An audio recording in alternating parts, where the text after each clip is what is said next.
بسم اللہ الرحمن الرحیم۔ زاد الطالبین کا تیسرا باب ہے نون آخر منہا، سبق نمبر 5 میں خوش آمدید۔ آج کے اس سبق کے اندر ہم علم دین کے فرض ہونے کے بارے میں حدیث پڑھیں گے۔ سب سے پہلے حدیث مبارک دیکھ لیں۔ قال رسول اللہ صلی اللہ علیہ وسلم طلب العلم فریضۃ علی کل مسلم۔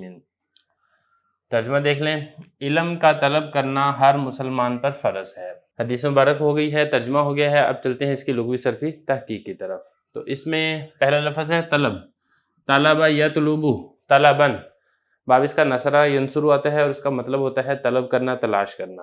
اور اس کے بعد آگے دیکھیں فریضہ، فرض یفرض فرضاً و فریضۃً، یہ اردو کے اندر بھی اسی معنی کے اندر ہی استعمال ہوتا ہے، فرض ہونا۔ اسلم یسلم، اسلام، اسی سے اسم فاعل کا صیغہ ہے مسلم۔ عبارت ہو چکی ہے، ترجمہ ہو چکا ہے، لغوی صرفی تحقیق ہو چکی ہے۔ اب چلتے ہیں اس کی تشریح کی طرف۔ دیکھیں حدیث مبارک میں فرمایا گیا ہے کہ علم کا طلب کرنا فرض ہے۔ اب اس سے کون سا علم مراد ہے، اس کے تعین کے بارے میں علماء کے اختلاف ہے۔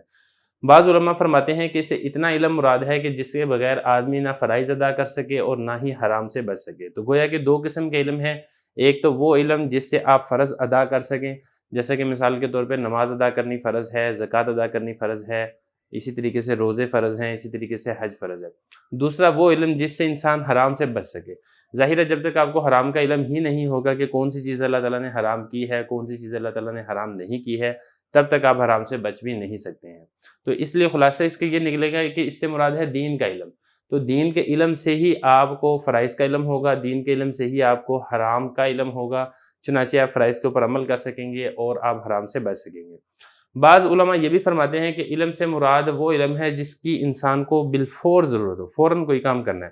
مثال کے طور پہ آپ نے نماز پڑھنی ہے تو آپ کو پتہ ہونا چاہیے کہ نماز کے کون کون سے فرائض ہیں، یا اسی طریقے سے آپ سفر کے اوپر جا رہے ہیں تو آپ کے لیے سفر سے متعلقہ جو ضروری احکام اور مسائل ہیں آپ کو اس کا علم ہونا چاہیے۔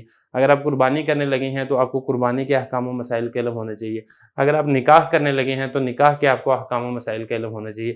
تو مطلب کہنے کا یہ کہ انسان جو کام کرنے لگے انسان کو اس کا علم ہونا چاہیے، جو کام وہ فی الفور ادا کرنے لگے۔ تو بعض علماء یہ فرماتے ہیں، جبکہ بعض علماء فرماتے ہیں کہ اس سے مراد ہے اخلاص۔ جب انسان کے اندر اخلاص ہوگا تو جو دل کی بیماری ہیں، حسد ہے، کینہ ہے، تکبر ہے، انسان اس سے اپنے آپ کو بچا لے گا اور کوئی بھی کام ہوگا وہ خالص اللہ ہی کی رضا کے لیے کرے گا۔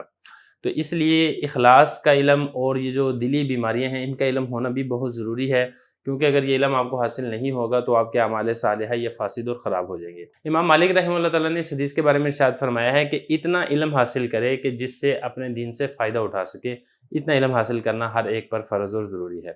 جبکہ ایک اور اس میں قول بھی ملتا ہے، حسن بن ربیع رحمہ اللہ تعالیٰ نے جب حضرت عبداللہ ابن مبارک رحمہ اللہ تعالیٰ سے اس حدیث کے بارے میں سوال کیا تو انہوں نے فرمایا کہ جب آدمی کو دین کی کسی بات کے بارے میں شک ہو تو اس پر فرض ہے کہ وہ سوال کر کے اپنے شک کو دور کر لے۔ تو خلاصہ یہ کہ چند مختلف اقوال ہیں، لیکن ان اقوال کے درمیان کوئی تضاد نہیں ہے، یہ سارے اقوال جمع ہو سکتے ہیں۔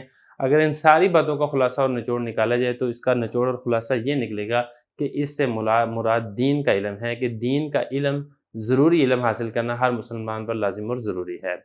اب چلتے ہیں اس حدیث کی ترکیب کی طرف۔ ترکیب اس کی آسان ہے، طلب مضاف، العلم مضاف الیہ، مضاف الیہ سے مل کر یہ بن جائے گا مبتدا۔ یہ جو فریضہ ہے یہ مفروضۃ کے معنی میں ہے تو یہ اسم فاعل کا صیغہ، لیکن یہ اسم مفعول کے معنی میں ہے، یعنی فرض کیا گیا ہے۔ تو جیسا کہ آپ کو معلوم ہے اسم فاعل ہو، اسم مفعول ہو، یہ شبہ فعل بنتے ہیں، تو اس کے اندر ہی ضمیر بنے گی، اس کے لیے نائب فاعل، اعلیٰ حرف جر، کل مضاف، مسلم مضاف الیہ، مضاف الیہ سے مل کر اعلیٰ جار کا مجرور، جار مجرور مل کر اسی مفروضہ شبہ فعل کے متعلق ہے۔ مفروضہ شبہ فعل اپنے نائب فاعل اور متعلق سے مل کر جملہ ہو کر اس مبتدا کی خبر ہے، مبتدا اپنی خبر سے مل کر جملہ اسمیہ خبریہ ہوگا۔